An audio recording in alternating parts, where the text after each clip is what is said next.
예전에 제가 그 한번 했던 얘기가 있었는데 오늘 조금 다시 하겠습니다. 以前私がした話なんですけども、もう一回ちょっと触れたいと思います。 제가 한국에서 사역을 할 때 아내가 임신했을 때 얘기예요. 私が昔韓国で仕えていた時、私の妻が妊娠していた時の話です。 한번 같이 시간을 맞춰서 출근을 같이 했어요. 一度妻と一緒に時間を合わせて出勤したことがあったんです。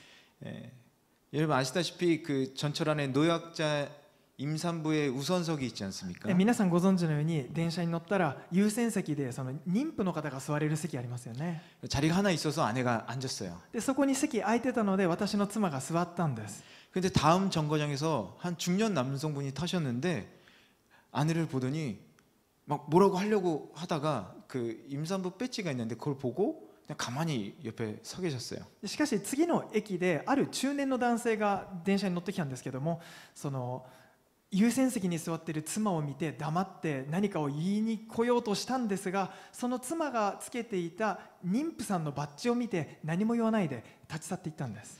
아마 젊은 사람이 왜 우선석 자리에 앉아 있냐고 이렇게 따지려고 했던 것 같아요. おそらく若い人がどうして優先席に座ってるんだって言いに来ようとしたんだと思います。 그리고 이제 중간쯤 갔는데 한 노년의 부부가 전철을 탔습니다. そして電車が中間地点まで来たんですけれども、ある老夫婦が電車に乗ってきたんです。 그 할머니는 우선석을 바라보고 갑자기 젊은 사람이 거기 왜 앉아 있어? 막 소리치면서 오시는 거예요. そしておばあさんがその優先席の方を見て突然優先席にどうして若いやつが座ってるんだって怒鳴りつけてきたんです。 그래서 제가 임산부예요 이렇게 얘기했어요. そして私がそのおばあさんに、いや妻は妊娠してるんですと言いました。 그리고 그 처음에 따지려 했던 중년 남성분도 임산부 맞아요 이렇게 얘기를 해줬어요. そして最初何か言おうとしに来たその中年の男性もまた、この方は妊婦さんですよと言ってくれたんです。 그 할머니가 이렇게 좀 째려보면서 다른 데로 가셨습니다. そしてそのおばあさんが睨みつけながら他の場所に行きました。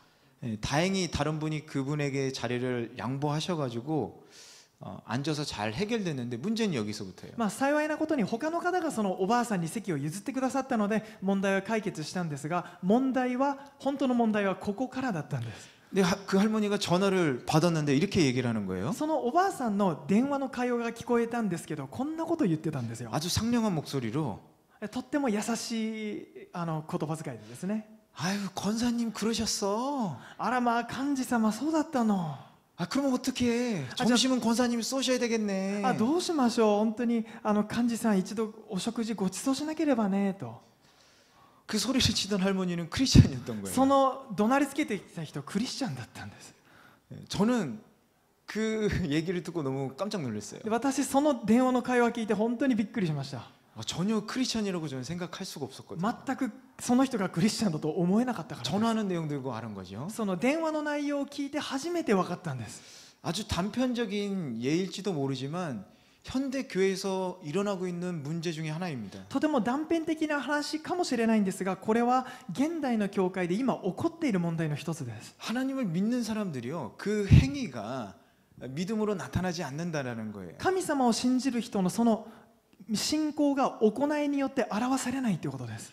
성도의 거룩함이나 사랑의 실천을 보기가 어렵게 된 겁니다. 生徒の清さとか愛の実践を目で見るということが難しくなってしまったんです。 더 나아가서 이 교회 안에 있는 많은 성도들의 윤리적인 부재함이 지금 많이 나타나고 있죠. そしてさらに進んでいくと、生徒たちの生活からその倫理というものがなくなってしまうという問題も出てきているんです。 이것은 성도들의 모든 삶의 영역 안에서 믿음을 교회 안에서만 제한시키기 때문에 그렇습니다. それは生徒のあらゆる生活の領域の中で信仰を教会の中だけで制限するということがなっているからですね。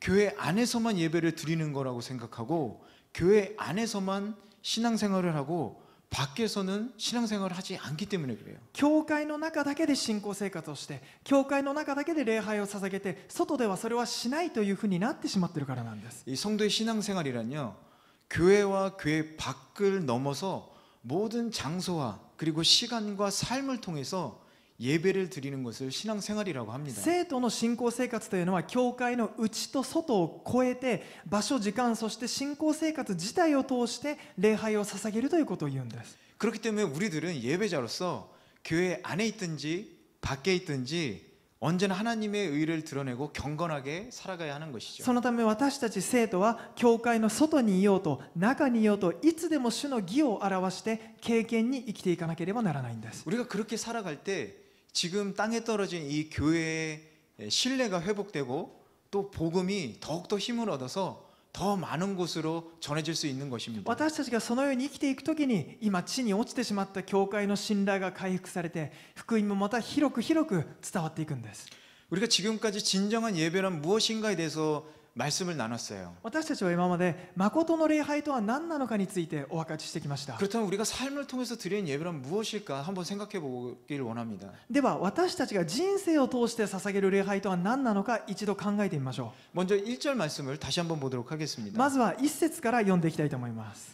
그러므로 형제들이여 내가 하나님의 자비하심으로 여러분에게 권합니다.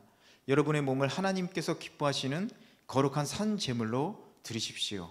이것이 여러분이 드릴 영적 예배입니다. 로마서 12장은요.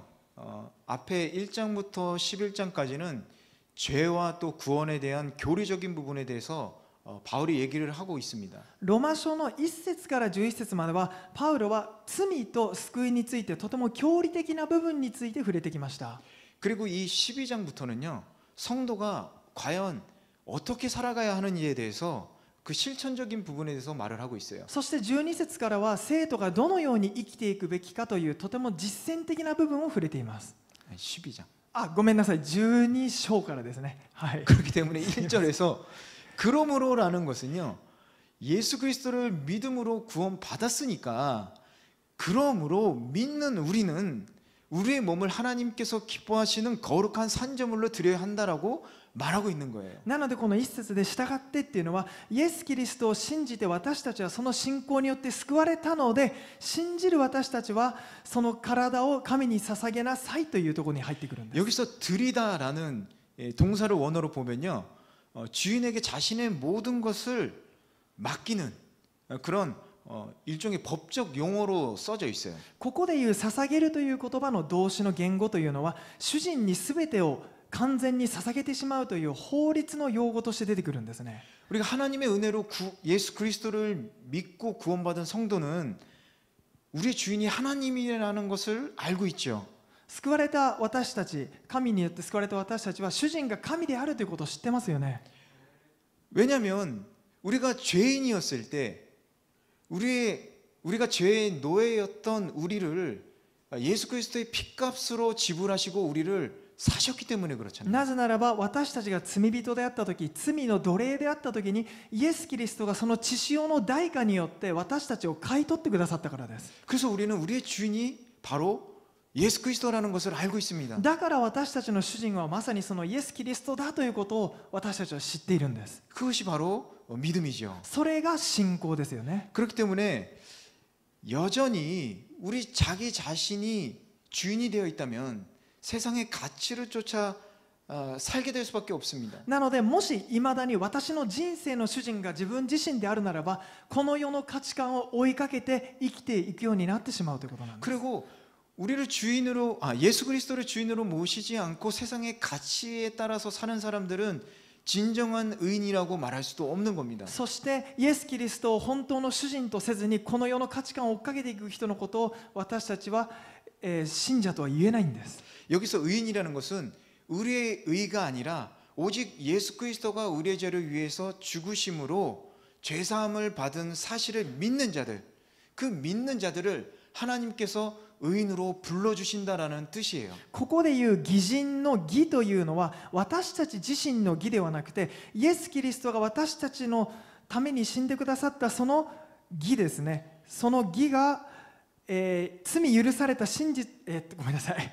罪許されて真実を信じる私たちを神様が義人だと呼んでくださるということなんです。 내가 의인이 아니라 하나님께서 우리를 의인으로 불러주셨다라는 겁니다. つまり私自身が義なのではなくて神様が私を義人だと呼んでくださったということなんです。 그렇기 때문에 이 성경에서 말하는 의인이라는 것은 구원받은 의인이라는 것은 죄인의 신분에서 의인으로 변화된 사람, 삶의 본질적인 변화를 경험한 사람을 말하는 거예요. なので聖書でいう義人という救われた義人というのは罪人の身分から義人に変えられたということ、その人生の本質的な部分を変えられた義人という意味があるんです。 그래서 진정한 의인은요, 입술만으로 고백하지 않고 자신의 변화된 삶을 통해서 입증될 수 있는 것입니다. なので誠の義人というのは口先だけの告白ではなくて、自分の変えられた人生を通してそれを立証していくんです。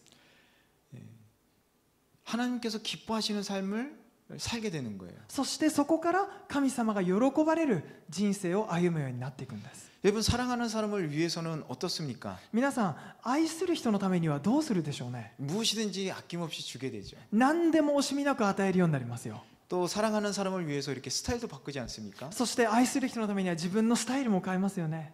안 그러나 봐요. そうしないですかね。 안 하던 화장도 하고 ね、してなかった化粧をしだしたり、 깔끔하게 면도도 하고 また、綺麗にひげ剃りやったり、 안 뿌리던 향수도 한번 뿌려보고 もう今までやってなかった香水をかけてみたり、 옷도 사서 이렇게 멋있게 입어보고 なんかかっこいいものを着たりとか、 그렇게 하지 않습니까? そういうふうにしますよね。 근데 이런 것은 누가 시켜서 하는 게 아니잖아요. でもこれ誰かに強制されてるわけじゃないんです。 사랑하니까 하는 거잖아요. その人のことを愛してるからやるんですよね。 마찬가지로 우리가 주님을 사랑하는 성도는 당연히 변화될 수밖에 없는 거예요. 同じように私たちもイエス様のことを愛する生徒はもちろん変わっていくのが自然なんです。 사랑하는 주님을 위해서 살게 되고 사랑하는 주님이 원하는 대로 우리 행동이 바뀌게 되는 거예요. 愛する主のために生きるようになって、愛する主の御心通りに行動するように変わっていくんです。 사랑하는 그 주님의 말씀에 따라서 살아가게 되는 겁니다. 愛するその主の御言葉に従って生きるようになっていくんです。 예전에 그 미국의 노숙자들의 재활을 돕는 디게이지라는 선교단체에서 짐이라는 노숙자를 도와준 적이 있었어요. 以前アメリカにあるホームレスを支援する D ゲージという団体が、ジムさんっていうホームレスを支援したことがありました。 그런데 이 단체는요, 이 노숙자 짐을 어떻게 도와줬냐면 음식이나 돈을 주고 하지 않고 머리를 잘라주고 수염을 깔끔하게 잘라주고 그리고 정장을 입혀줬어요. しかしこの団体の人たちはそのホームレスのジムさんに対してお金をあげたり食べ物を与えたりするのではなくて、きれいにヘアスタイルを整えてあげて、またひげを剃ってあげてきれいな服を着せてあげたんです。 완전히 변화된 자신의 모습을 본 짐은요, 눈물을 흘렸다고 합니다. そして完全に変わった自分の姿を見たジムは涙を流したと言います。 노숙자의 모습이 아닌 노숙자가 되기 전에 진짜 자신의 모습을 되찾아서 감동한 거예요. ホームレスの自分の姿ではなくて、そのホームレスになる以前の本当の私の自分の姿を取り戻して感動したんです。 이처럼 예수님의 은혜를 입어서 구원받은 사람들은 모두 하나님의 형상을 되찾고 변화됩니다. このようにイエス様の恵みを受けて救われた人というのは主のその元々の形に変わっていくんです。 죄된 나쁜 습관들을 버리고 이전과 다른 삶을 추구하면서 살게 되는 거예요. 罪から来る悪い習慣を捨てて以前とは異なる姿で生きていくようになるんです。 뉴욕의 이발사 조합에서도요, 이런 비슷한 일을 한번 했었다고 그래요. またニューヨークにあるある床屋さんの組合でも同じような支援をしたそうです。 노숙자들을 머리를 이발을 시켜주고 또 씻겨주고 아주 정장을 입혀줬다고 그래요. ホームレスたちの髪を切ってあげて、また洗ってあげて、きれいな服を着せてあげたそうですよ。 그리고 협조를 구해서 레스토랑과 호텔에 취직을 시켜줬다고 합니다. そして協力を依頼してレストランとかホテルの就職先を与えてあげたそうです。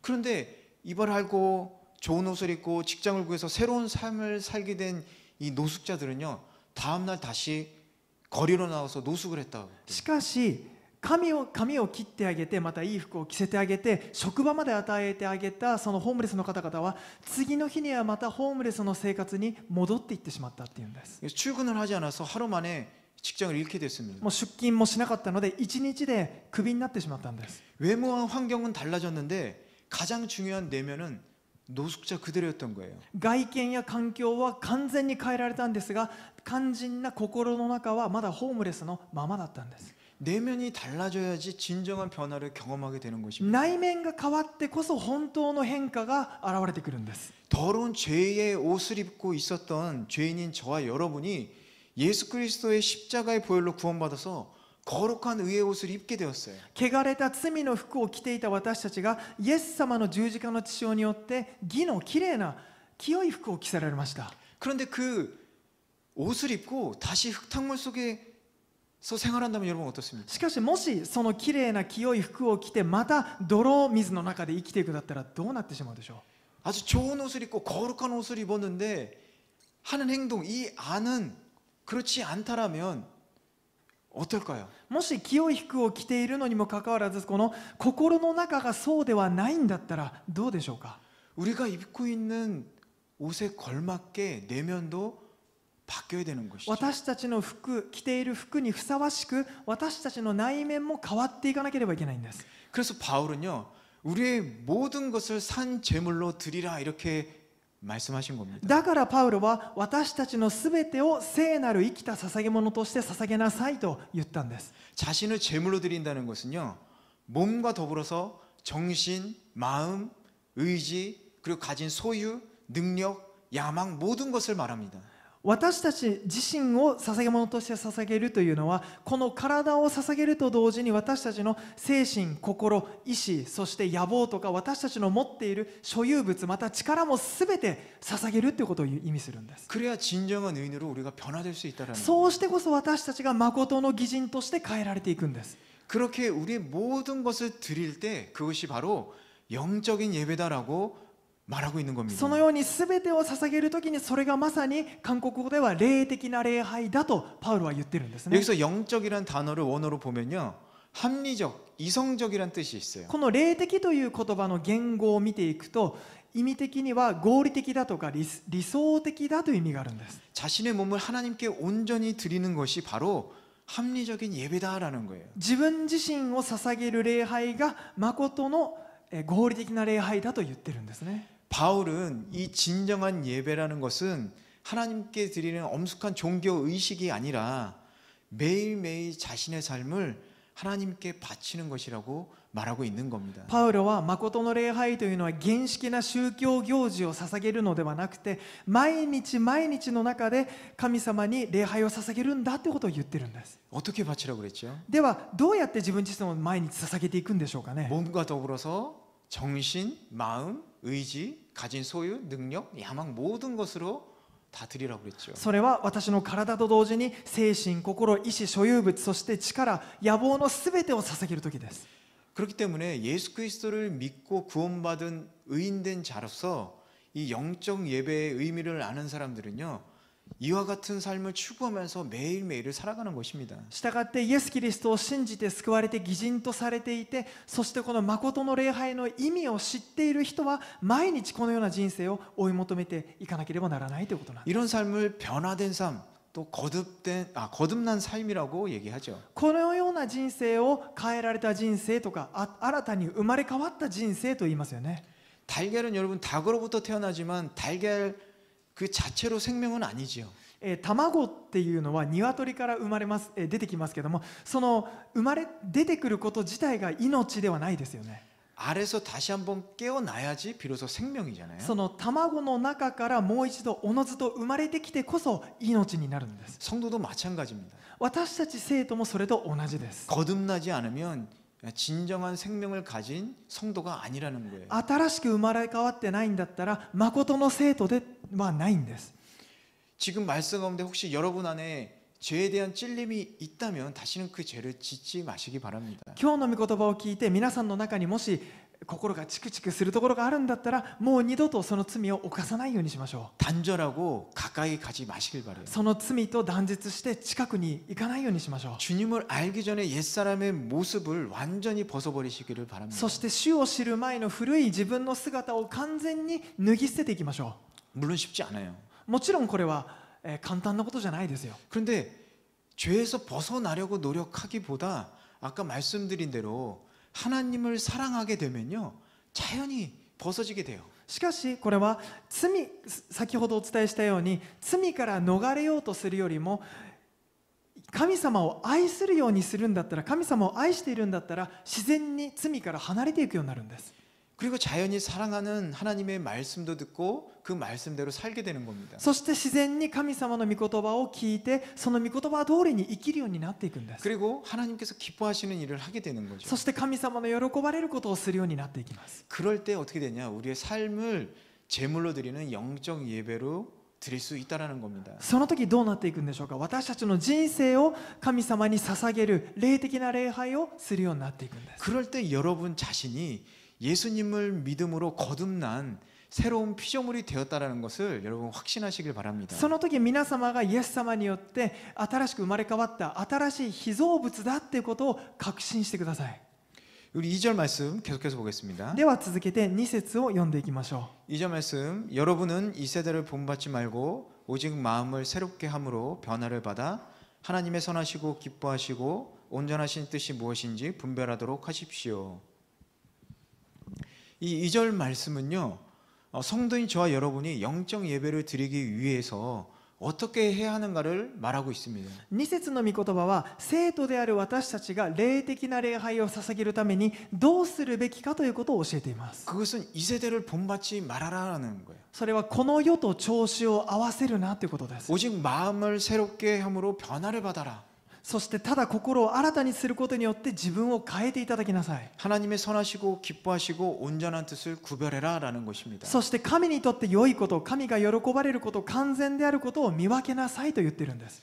오늘날 환경 문제가 아주 심각하죠. 今日環境問題はとても深刻ですよね。 이 자연 생태계가 파괴되어서 동식물의 세계도 여러 가지 이 교란이 일어나고 있습니다. 自然の生態系が破壊されたりとか、また動植物の世界でもいろいろな乱れが生じています。 하나님이 만드신 순리대로 살지 못하는 생물들이 많아졌어요. 神様がお作りになった道理の通りに生きられない生物が増えてきたんです。 각종 오염과 그리고 개발로 인해서 서식지가 파괴되었습니다. まずさまざまな汚染とか、また開発によって動植物の生息地っていうものが破壊されてきました。 지구 온난화로 인해서 급격한 기후 변화가 있고 또 외래종의 유입으로 인해서 먹이 사슬에 혼란이 생겼어요. そして地球温暖化によって急激に気候が変わってしまったり、また外来種が流入することによってその国の食物連鎖がおかしくなってしまうということも起きてますよね。 이런 외적 교란이 있는가 하면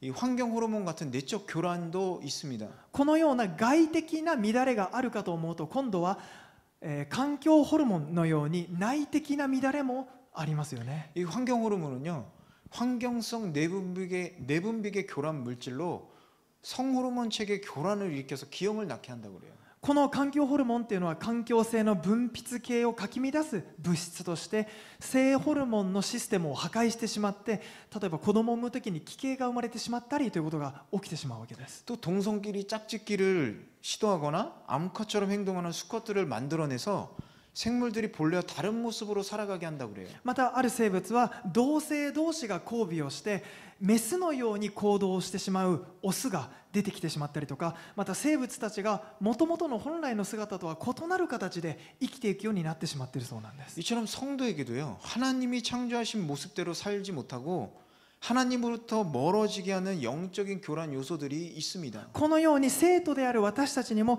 神様がお作りになった本来の形で生きられず、また神様から私たちを遠ざけるいろいろな乱れの要因というものがあるんです。 어떤 사람에게는 자라온 환경이 될 수 있고 ある人には育ってきた環境がその乱れの要因かもしれません。 어떤 사람에게는 돈이나 탐욕이나 미움 같은 이 외적 내적인 요소들이 작용을 하는 거죠. またある人にとってはお金や貪欲や憎しみのように内的な要因、外的な要因があるわけです。 그것 때문에 사람들은 죄를 짓게 되고 하루하루의 그 영적인 기쁨이 아니라 쾌락을 추구하면서 살아가기도 합니다. そのために人々は罪を犯して日々の霊的な喜びではなくて快楽を追い求めるようになってしまいます。 이처럼 세상은 성도를 유혹하고 교란해서 성도의 본질을 망가뜨리려고 합니다. このようにこの世界というのは私たち生徒を誘惑して、またかき乱すことによって生徒の本来の姿を壊そうとしてきます。 바울이 이 세대를 본받지 말고라고 말하는 것은 여기에 이유가 있는 거예요. パウロがこの世と調子を合わせてはいけませんと言っている理由がまさにここにあるわけです。 성도의 거룩한 본질을 망가뜨리기 때문에 그래요. 生徒の清き本質を壊そうとするからなんです。 여기서 본받다라는 것은요, 원어로 보게 되면 외형을 따라 맞추다, 변형시키다라는 뜻이 있습니다. ここで言う、調子を合わせるという言葉の言語を見ると、外見ですね。外見に従ってそれに合わせるとか変形させるって意味があるんです。 즉 바울은 너희의 생활을 이 세상의 온갖 유형에 맞추려고 하지 말아라라고 말하는 거예요. つまりパウロはあなたの生活をこの世の全パターンとは合わせるなって言ってるんです。 주위의 색깔에 따라서 변하는 카멜레온 같이 변형시키지 말아라. また周りの周囲の色に従って自分の色を変えてしまうカメレオンのように自分を変えるんじゃないって言ってるんです。 세상이 네가 무엇이 될 것인지 결정하게 하지 말아라라는 것입니다. この世があなたがどんな存在になるかをこの世に決めさせるんじゃないって言ってるんです。 우리의 생활 태도나 행동이 세상을 따라서는 안 된다라고 말하는 거예요. 私たちの生活の態度や行動というのがこの世に従ってはいけないんだよとパウロは言ってるわけです。 여러분 이 세상은요 우리에게 사회의 일원으로서 세상의 풍조를 모방하고 그것을 삶의 표본으로 삼으라고 유혹하고 교란시키고 있습니다. 皆さん、この世の中っていうのは私たちにその社会の一員としてこの世の風潮を真似したりとかその風潮を標本にしなさいと誘惑して私たち自身をかき乱してくるんです。 하지만 그것을 과감히 거부해야 하는 거죠. しかし私たちはそれを思い切って拒否しなければいけません。 여러분 살아있는 물고기는요 강을 거슬러 올라갑니다. 皆さん、その生きている魚っていうのは川に逆らって登ってきますよね。 물의 흐름과 반대쪽으로 헤엄칠 수가 있어요. その川の流れとは反対の方向に逆らって進むことができるん 그런데 です。 물이 흐르는 대로 따라가는 물고기는 죽은 물고기예요. しかし、もしその水の流れと一緒に泳いで流されていく魚っていうのは死んだ魚です。 그게 바로 성도라는 겁니다. それがまさに生徒だって言ってるんです。 성도는 세상의 흐름에 거슬러 올라가는 사람들이에요. 生徒はこの世の中の川の流れに逆らって歩む人たちです。 여러분 이 세상은요 우리가 땅을 갈고 씨를 뿌려서 개척하는 곳이지 우리 자신이 동화되어서 살아가는 곳이 아니라는 것입니다. この世の中っていうのは私たちがこの世の中という畑を耕して種を植えて開拓していく場所であってその世の中に同化していく場所ではないんです。 그렇다면 이 악한 세대를 본받지 않기 위해서 성도가 취할 수 있는 가장 공격적인 자세는 무엇일까요? ではこの悪しき時代に調子を合わせないために私たちが取れる攻撃的な体制というのは何でしょうか？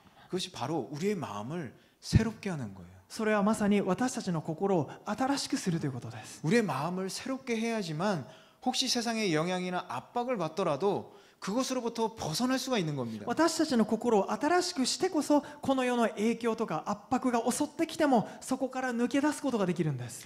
여러분 이 세대는요 나날이 새로운 모습으로 성도를 유혹하고 갖가지 우상을 쫓게 하고 하나님의 뜻을 분별할 수 없게 만듭니다. この時代っていうのは日々新しい姿を持って私たちを誘惑してきたりまた新しい偶像を作って私たちを追いかけさせたりして神様の本当の御心が見えないようにしてきます。 그래서 우리의 인생을 허무하게 만들고 우리의 죽음을 길로 이끌어가죠. そして私たちを虚しい道の人生とか死の道へと追いやっていくんです。 그래서 이 세상의 물이 우리 마음을 지배하지 않게 하기 위해서 우리의 마음을 날마다 새롭게 해야 되는 거예요. なので私たちの心の中がその世の中のことに支配されないように毎日毎日その心を新しくしなければなりません。 이 마음을 새롭게 한다는 것은 그리스도를 닮아가려는 몸부림이기 때문에 그렇습니다. そしてこの心を新たにするというのはイエス・キリストに似ていくためにあがいていくということにもなっているんです。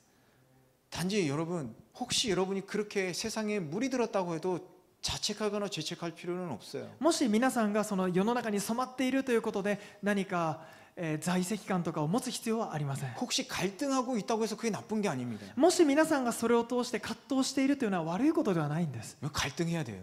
葛藤しないといけないんです。 우리가 세상과 다르다는 것은 갈등하면서 살아간다는 증거예요. 私たちが、この世と違うっていうのはその葛藤しているという証拠なんです。 단지 우리가 수동적인 자세를 취하는 것이 아니라 능동적으로 세상이 아닌 주님의 말씀에 따라 살려는 노력을 해야 된다는 겁니다. ただ私たちが受動的に受け入れていく姿勢ではなくて能動的にこの世の中ではなく主の御言葉に従って生きようとしなければいけないんです。 이 원어상으로 보면 마음을 새롭게 한다는 것은 마음을 갱신한다라는 뜻이 있어요. 言語を見るとこの心を新しくするっていうのは心を更新するっていう意味があるんですね。이 컴퓨터나 핸드폰 갱신하지 않으면, 소프트웨어를 갱신하지 않으면 어떻습니까? 제 기능대로 기능을 발휘하지 못하죠.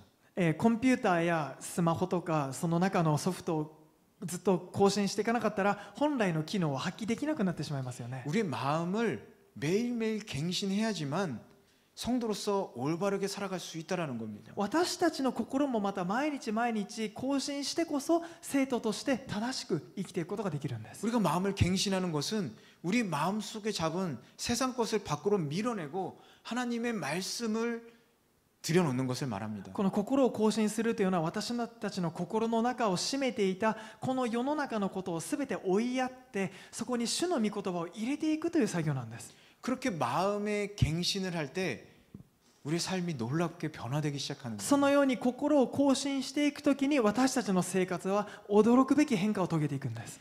여러분, 사람을 지배하고 움직이는 것은 마음이라고 하지 않습니까? 皆さん、人を支配して動かすのは心だって言いますよね。 그 마음이 하나님의 살아있는 말씀으로 가득 차서 역동하기 때문에 우리의 삶이 변화될 수 있는 거예요. その心が神様の御言葉で満たされて動いていくから私たちの人生は変化していくんです。 그래서 우리는 날마다 마음을 갱신해야 된다. そのため私たちは毎日毎日心を更新していかなければならないんです、ね。 주님께서도 우리에게 두 마음을 가지고 섬길 수 없다라고 말씀하셨어요. 主も私たちにあなた方は二心を持って仕えることはできませんとおっしゃいました。 우리의 힘으로 불가능할 수 있지만 私たちの力では不可能です。 우리 안에 거하시는 성령님께서 성령님께 의지하면서 모든 세상의 불순물을 제거해 주십시오. 이렇게 의지하면서 기도해야 됩니다. しかし私たちのうちにいらっしゃる聖霊様により頼んで私たちの心の中の不純物を取り除いてくださいと祈っていかなければならないんですね。 정말 주님 기뻐하는 삶을 살고 싶습니다. 우리 이렇게 간절히 기도해야 되는 거예요. 本当に主に喜ばれる人生を生きたいですと切に祈っていかなければいけないんです。 그럴 때 우리의 마음의 갱신을 통해서 정말 하나님이 우리를 보고 기뻐하시게 되는 겁니다. その時にその姿を見て心を更新していく姿を見て神様は喜んでくださるんです。 우리가 그렇게 변화될 때 그 결과 하나님의 선하시고 기뻐하시고 온전한 뜻이 무엇인지 분별할 수 있게 된다라고 말하고 있는 거예요. そのように私たちが変えられていくときに結果的に神様にとって良いことで神の御心とはそして神様が喜ばれることとは何なのかを分別することができるようになっていくんです。 새로워진 마음은 하나님의 뜻을 발견하고 행동에 옮길 수 있게 됩니다. 新しくされた心っていうのは神様の御心を発見して行動に移すことができる力をくれるんです。 하나님의 뜻은 선합니다. 神様の御心とは良きものです。 그리고 완전하시죠. そして全きものです。 그 뜻을 우리가 행할 때 성도는 제사로 드리는 삶을 살게 되는 거죠. その御心を行うときに私たち生徒は、神に捧げる礼拝を送っていくことができるわけですね。 바울은 우리에게 이 어떤 생활이 요구되는지를 잘 설명해 주고 있습니다. パウロは私たちにどんな生活が求められているかということをしっかりと見せてくれているんです。 우리의 행동 양식과 생활 방식은 우리의 육신의 생각과 마음을 희생하고 하나님의 뜻을 행하기로 선택할 때 우리가 정말 예배드리는 삶을 살 수 있게 된다라는 거예요. 私たちの行動様式そして生活のパターンというものを私たちの肉的な考えと心を犠牲にして神様の御心と行いを選び取っていくときに私たちの人生は捧げ物となっていくわけです。 우리의 인생의 매 순간마다 모든 행위가 하나님께 드려지는 것이 바로 참된 예배입니다. 私たちの人生のすべての瞬間が神様に捧げられていくというのが本当の礼拝の姿なんです。 예수 그리스도가 우리의 삶의 중심이 되고 우리의 인생의 주인이 될 때 이것이 비로소 가능하게 되는 거예요. イエス様が私たちの人生の中心となって人生の主人となってくださるときにその礼拝が可能となっていくんです。 하나님께서 요구하시는 참된 예배는 우리의 변화된 삶, 예수 그리스도의 형상을 닮아가는 것입니다. 神様が私たちに求めておられる誠の礼拝っていうのは私たちの変えられた人生とかまたイエス・キリストに似ていくということになっているんです。 성공하는 사람들의 7가지 습관, 여러분 유명한 책이기 때문에 한 번쯤 읽어봤을 것 같아요. 皆さん7つの習慣という本とても有名なので読んだことありますよね。 이 책의 저자 스티븐 코비는요, 이후에도 몇 권의 책을 더 냈습니다. この7つの習慣という本を書いたスティーブン・コービーですねはその本の後にもいくつかの本を出版しています。 모두 そ 베스트셀러였었어요. の本全部ベストセラーだったんで 이 す。 책들로만 돈을 많이 벌었죠. 엄청 벌었습니다. でこの7つの習慣という本だけでもものすごいお金を稼ぎました。 예, 그리고 그 한 시간에 뭐 강연료가요, 정말 엄청난 몇 억 하고 막 그랬다고 그래요. そしてたった1時間の講演の入るお金ですね、お金だけでも何億というすごいお金だったそうです。 예, 그리고 그 책 자체를 그 강의 교재로 택하는 대학들도 있었다고 그래요. そしてその7つの習慣という本自体を大学の講義の教材に使おうとした大学もあったそうですね。 그런데 그런 그 스티븐 코비가요, 파산했다고 자기 책에 썼어요. しかし 자기는 파산했다. このスティーブン・コビーが自分自身は破産してしまったと自分の本で告白しているんです。 그 책의 이름이 자기개발의 덫이란 책이에요. でその本は自己啓発の罠という本ですね。 그래서 아니 그럼 왜 파산하셨습니까? 이렇게 물었습니다. でそれを読んだ人がどうしてあなた破産しちゃったんですかと聞いたんです。 그래서 코비가 이렇게 얘기했어요. そしたらスティーブン・コビーはこう答えましたね。 내가 쓴 책에 나오는 내용은 모두 맞습니다. 私が書いた7つの習慣全部正しいですよ。 그런데 파산한 이유는 안타깝게도 내가 실천을 하지 못했기 때문에 그렇습니다. しかし破産してしまった理由は残念なことに私がそれを実践できなかったからですと言ったんです。 여러분 아무리 좋은 지식이 있고 재료가 있어도요, 실천하지 못한다면 다 무용지물이 되는 거예요. 皆さんどんなにいい知識とかそういうものがあっても実践できないんだったら無用なものなんです。 여러분 우리 그리스도인들은요, 말만 잘하는 사람이 아니라 행동으로 증거하는 삶을 살아야 하는 겁니다. 私たちキリスト者は口先だけの人ではなくて実践を通してそれを立証する人でなければいけないんです。 우리의 믿음을 실천하고 말씀을 실천해야지만 진정한 성도의 삶을 사는 것이라고 말할 수 있는 거죠. 私たちの信仰を実践してまた御言葉を実践していくときに私たちは誠の生徒としての人生を歩んでいると言えるんです。 그런데 하나님의 말씀을 우리 삶을 통해서 사람들에게 보여주지 못한다면 세상 사람들은 설교 그 처음에 말했던 그 할머니처럼 아무도 우리를 성도로 알아보지 못할 거예요. しかし私たちが神の御言葉を実践できないんだったら私がメッセージの冒頭でご紹介したあのおばあさんのように世の中の人たちは私たちはクリスチャンだと認識してくれません。 쉽지 않습니다. しかしこれはたやすいことではないんです。 그러나 힘들어도요, 말씀을 실천하는 습관을 여러분 조금씩 들이시길 바래요. しかし大変でもその御言葉を実践していくという習慣を皆さん少しずつ慣れていきましょう。 성령님께 의지하면서 여러분 도와달라고 기도하시기 바랍니다. 聖霊様に信頼して助けてくださいと祈っていきましょう。 여러분 어떤 기도하세요? 皆さんどんな祈りをしているでしょうか 여러분 ね。 일이 잘 되게 기도해달라고 하죠. もうなんか仕事成功させてくださいって祈ってますかね。 공부 잘할 수 있게 도와달라고 하죠. もうよくいい成績取らせてくださいって祈ってますかね。 여러분 그런 기도 말고 거룩하게 살게 해주세요라고 기도하세요. しかしそういう祈りではなくて清く生かしてくださいと祈りましょう。 거룩하게 살게 해달라고, 거룩하게 살게 할 수 있도록 도와주세요라고 기도하세요. 清く生きられるように助けてくださいと祈っていきましょ 그것이 성도의 목표이기 때문에 う。それが 그렇습니다. 私たち生徒の目標なんです。 하나님께서 뭐라고 말씀하셨습니까? 神様は何とお語りになったでしょうね。 내가 거룩하니 너희도 거룩해라. 私が清くあるからこそあなた方も清くありなさいと言ったんです。 그걸 위해서 예수 그리스도는 십자가에서 못 박히신 겁니다. そのためにイエス様は十字架で死なれたんです。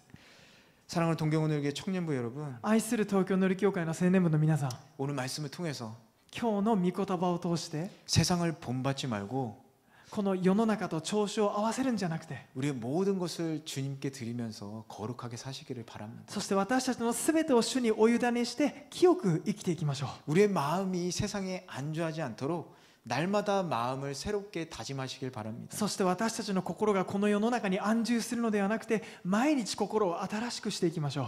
그럴 때 우리의 삶이 영적 예배가 될 수 있는 거예요. その時に私たちの人生が霊的の礼拝になっていくんです。 우리가 영적 예배를 드리는 삶이 될 때 주님께 영광 돌리는 그런 삶이 될 줄 믿으시기 바랍니다. そして私たちが霊的礼拝を捧げる時にそれが神様に栄光をお返しする人生になるということを信じてください。 우리가 사랑하는 주님께 우리의 삶을 드림으로 주님께 영광 돌리는 복된 성도들 되시길 축원합니다. 私たちの愛する神様に私たちの人生を通して栄光をお返しする祝福された生徒となりますように祝福いたします。